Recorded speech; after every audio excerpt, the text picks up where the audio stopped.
Ya, teman-teman Aspetri, kita akan praktek bagaimana mengolah toga atau herbal ya. Seperti kita ketahui bahwa herbal itu ada yang segar, ini namanya Simplicia segar, seperti ini ya.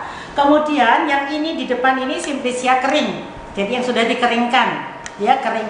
Bisa dikering anginkan kalau untuk bunga telong seperti ini, bisa juga dijemur. Tetapi untuk menjemur sebaiknya memang antara pagi sampai jam 11. Setelah itu diambil dari terik matahari tadi, kemudian sorenya boleh dikeluarkan lagi jam 3 sampai sore, begitu. Ya. Nah, sebelum melakukan pengolahan, kita cuci tangan. Saya tadi udah cuci tangan ya. Dan bahan-bahannya yang stainless ya. Ini seperti ini. Contoh nih, pancinya stainless atau panci kaca, boleh. Bisa juga menggunakan panci email atau kuali, boleh. Tapi kalau kuali yang tradisional itu sebaiknya disterilkan dulu dengan cara direbus dulu ya, atau dia dipakai untuk merebus air biasa lalu dibuang. Seperti itu caranya ya. Oke, kita akan membuat olahan dengan teknik infusa. Infusa adalah perebusan herbal atau Simplicia dengan suhu 90 derajat dan waktunya 15 menit. Waktunya 15 menit. Nah, sebaiknya untuk infusa kita menggunakan bahan-bahan yang mudah direbus seperti daun-daunan ini. Ini ada daun gendola merah, ada daun mint, ada daun dandang gendis, ada sambung nyowo, kemudian ada juga ini tanaman jinten. Ini bagus untuk batuk ya. Bisa juga ditambahkan nanti daun adas ya. Dan yang tidak kalah menariknya, kita kalau membuat infusa bisa hanya menggunakan bunga. Nih, bunga kenop dan bunga teleng ini anti-inflamasi loh ya. Dia bagus untuk mengatasi batuk. Apalagi kita tambahkan nanti dengan daun mint ya. Nah, selanjutnya kita rebus dulu air. Setelah kita merebus air, baru kita masukkan dedaunan dan bunga-bungaan. Oke, ya. Sudah mendidih. Kita tinggal masukkan bunga. Kita misalnya akan membuat ramuan yang khusus untuk atasi batuk ya, atau atasi virus. Ini bisa menggunakan bunga ini, bunga kenop. Ya, bunga kenop ini bagus sekali. Dan juga bisa ditambahkan dengan bunga teleng. Bunga teleng boleh yang segar, nanti warna ininya bisa ke ungu ya. Jadi ingat dicuci dulu ya, tadi sudah saya cuci. Kemudian kita aduk-aduk. Nah ya, sudah kita masukkan daun dan bunganya. Kita tambahkan garam sedikit, nah supaya sarinya keluar semua, sedikit saja ya. Kita tutup, tunggu 15 menit. Sudah 15 menit, kita bisa ambil ramuannya. Ini karena menggunakan bunga teleng sehingga warnanya menjadi biru. Bunga teleng dengan bunga kenop ini. Ya, sudah kita siapkan infusa dari bunga teleng dan bunga kenop. Kita tambahkan ini gula batu. Nah, gitu ya. Nanti tinggal kita aduk-aduk sehingga tercampur. Mudah sekali kan membuat infusa. Selanjutnya kita akan membuat decotta ya. Nah, bahan-bahan yang digunakan untuk decotta ini biasanya menggunakan bahan-bahan seperti ini. Ini kayu manis ya. Kemudian boleh dengan tambah kayu secang seperti ini. Lalu kita tambahkan bahan yang segar. Misalnya kita ambil kunyit, kita kupas, tadi sudah kita cuci. Lalu kita kupas. Nah, seperti ini ya.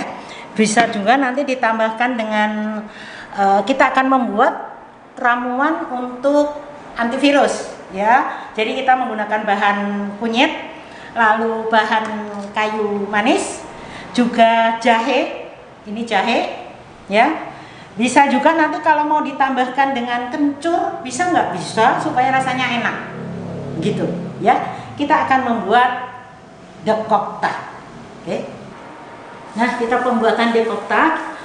Saya pilihkan bahan-bahannya kunyit, kemudian jahe, lalu temu mangga. Ini temu-temuan yang dianjurkan oleh Kementerian Kesehatan untuk menghalau virus, ya. Lalu supaya aromanya enak, nanti kita tambahkan kayu manis dan juga kayu secang. Ini juga sebetulnya antivirus, ya. Saya menggunakan sarung tangan karena rimpangnya ini kan kalau kita potong-potong nanti kena tangan kita jadi kuning, ya. Oke, ya, saya potong-potong saja. Jadi kalau membuat dekokta, Anda boleh potong-potong rimpang-rimpang ini, boleh juga diparut atau di blender, silahkan saja, ya. Ini untuk praktisnya saya potong-potong saja. Keuntungannya kalau kita hanya memotong-motong saja bahannya, ini nanti bisa digunakan sampai 2 hari, ya. Jadi ini kita rebus dengan api kecil, ya. Dipotong-potong saja, tentu saja sudah dicuci, ya, dicuci bersih. Ingat, kalau mau lebih pekat ramuannya, Anda bisa parut atau di blender. Memang kalau dengan cara dipotong-potong gini, ramuan akan lebih bening, ya. Jadi kita rebus air, kita menggunakan 1 liter saja. Lalu sudah mendidih, kita masukkan ini dari kunyit ini bersamaan saja, ya.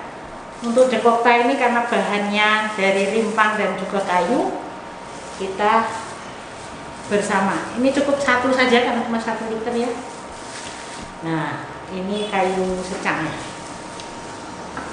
Nah, sudah. Jangan lupa ditambahkan dengan garam sedikit, seujung sendok ini, segini saja, sedikit sekali. Nanti kalau sudah, baru ditambahkan gula aren. Kalau tadi menggunakan gula batu, ya, waktu infusa, pada saat kita membuat dekokta, kita bisa menggunakan gula aren, boleh gula Jawa, bisa.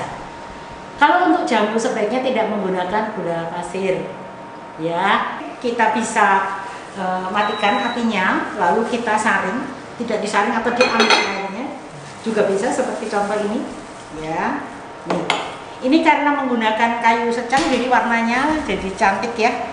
Warnanya orange.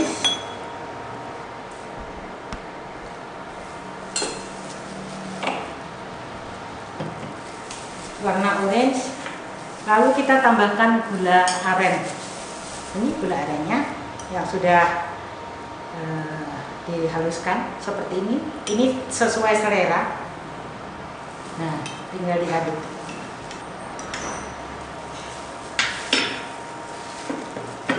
Nah, teman-teman Mas Petri, demikian tadi cara membuat olahan dengan teknik infusa.